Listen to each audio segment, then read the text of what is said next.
कृष्णा। काम की जो उत्पत्ति है और इनके बचने का जो उपाय है उसके ऊपर चर्चा करने के लिए जा रहे हैं। मैं पिछला वीडियो में आप लोगों को क्रोध के ऊपर बताया था। ये क्रोध की जो है ये कामानुज कहा जाता है, काम की अनुज कामानुज कहा जाता है। क्रोध ऊपर चर्चा करते जो भगवत गीता में भगवान बताते किंतु क्रोध की जो उत्पत्ति होता है ये काम से होता है।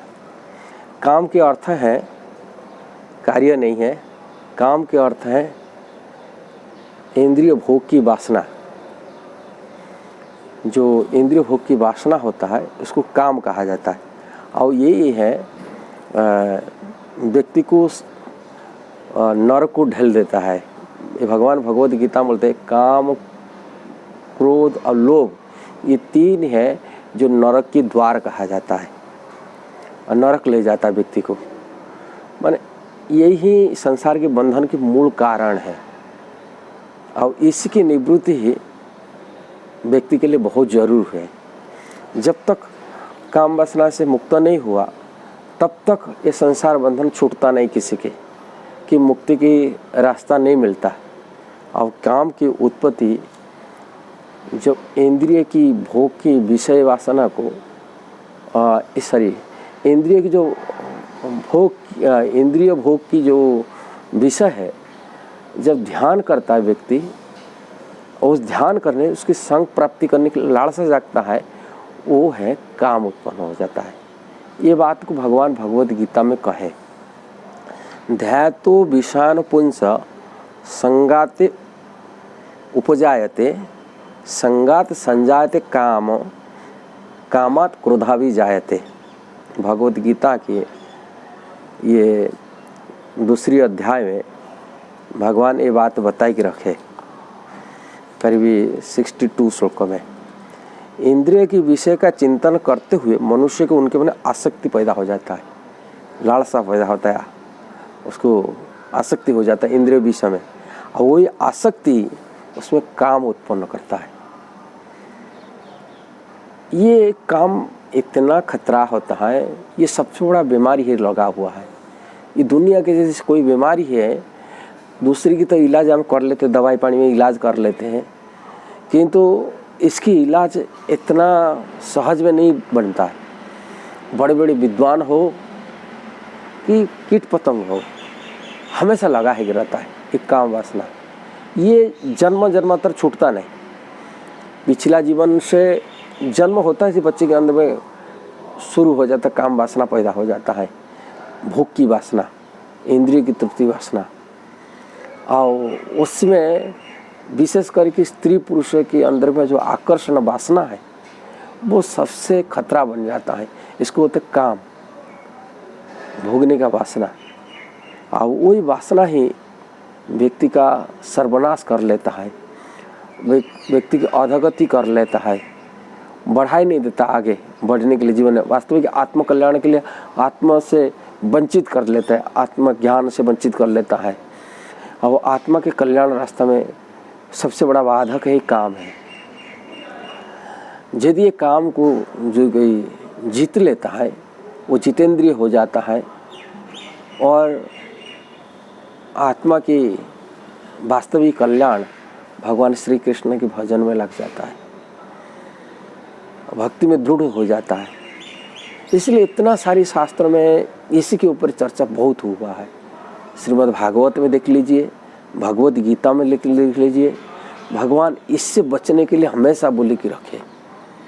अब काम वासना निवृत्ति के लिए बहुत सारी शास्त्र, बहुत सारी गुरु आचार्य यही शिक्षा दिए कैसे काम से बचा जाए, कैसे काम की वासना से बचा जाए। रूप गोस्वामी के 6 सिद्धांतों को कोई पालन करता है तभी भक्ति में दृढ़ता हो जाता है और काम की निवृत्ति हो जाता है। काम निवृत्ति के लिए रूप गोस्वामी कहे हैं ये संसार में जो भोग की वासना है उसको परित्याग करने के लिए उन्होंने कहे। जो वासना कैसा परित्याग करेंगे, लोग चाहते हुए भी नहीं करते। इसलिए उन्होंने अत्याहार प्रयास प्रजल्प नियमाग्रह जनसंग से लोल्यंच षड्विधि भक्ति विनश्यति, ये भक्ति को नष्ट कर देता है। यही ही काम को उत्पन्न करने वाला नष्ट होता है ज़्यादा। अत्याहार, लोग अधिक लालच होता है, संग्रह करते, धन संग्रह करते कि भोजन करते, उल्टा सीधा भोजन भी काम वासना पैदा कर लेता है। इसलिए हमेशा भगवान प्रसाद खा के बचना चाहिए। नियम को, जो शास्त्र के नियम को जो व्यक्ति तोड़ देता है, उस असद आचरण करता है, वो मध्य भी काम वासना पैदा करता है। इसलिए शास्त्र के नियम को पालन करने के लिए लिखा गया। जो नियम को ज़्यादा पकड़ता है वो भी खतरा हो जाता है भक्ति के लिए, किंतु नियम को सदाचार पालन करने के लिए अत्याहार प्रयास, बहुत संसार को प्रयास करता है, बहुत ही भोग करने के लिए वासना, इसलिए उससे बचना चाहिए। अब भौतिक इंद्रिय तृप्ति में लगा हुआ व्यक्तियों की संगति, जनसंग, ऐसा लोगों की संगति करने से मध्य भी विषय वासना बढ़ता है। यदि कोई भोगियों के विषय में साथ संगति होता है बार बार, इसे भोग वासना पैदा करता है। इसलिए भोग निर्वृत्ति व्यक्ति जो भोग नहीं चाह रहे, ऐसा लोगों की संगति होना चाहिए। जो साधु कहा जाता है, जो विरक्त होते, विषय भोग से जो दूर रहते, उनकी संगति करने का जाते। किंतु विषय भोग में रहने वाला लोग के साथ संगति करने से वासना बढ़ता है। लालची, लोभ, ये भी मध्य ये करता है। इसलिए रूप गोस्वामी कई सिद्धांत दिए हैं। इस सिद्धांत को पालन करते हुए हम भोग की निवृत्ति होने के लिए हमेशा प्रयास करना चाहिए। इसके साथ पूजा प्रतिष्ठा, ये सभी भोग वासना है जो संसार में गड्ढे में गिरा देता है निवृत्ति का। और इसकी निवृत्ति जितना होगा अब हम बच जाएगा। इसलिए प्रथम इसको निवृत्ति होता है भक्तों के, शुद्ध भक्त जो विरक्त आचार्य, विरक्त साधुओं की संगति, जिससे संस्पर्श आने से हम मध्य विरक्त हो सकते, विरक्त साधु की।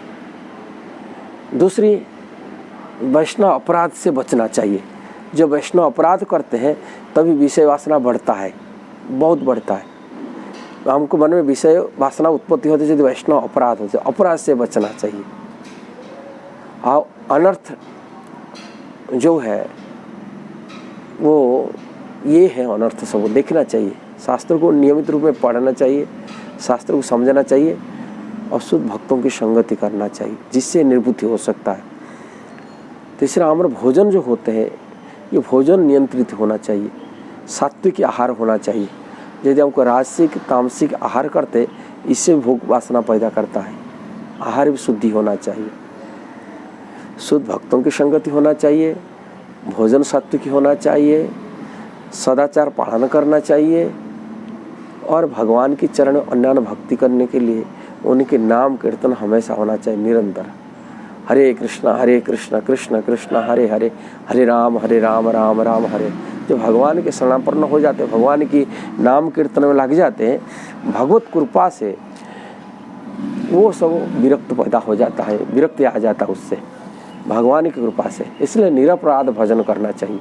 भजन गुरु आश्रित है कि भजन करना चाहिए, कभी मनमानी भजन नहीं होना चाहिए। वैष्णव गुरु प्रामाणिक परंपरा आचार्य गुरु की शरणापन्न होकर के उनके आश्रित ही भजन करना चाहिए। और निरंतर भजन करने से ये निवृत्ति हो जाता है। यदि आप वीडियो अच्छा लगा जरूर उसको शेयर करना, सब्सक्राइब करना, लाइक कमेंट देना। हरे कृष्णा।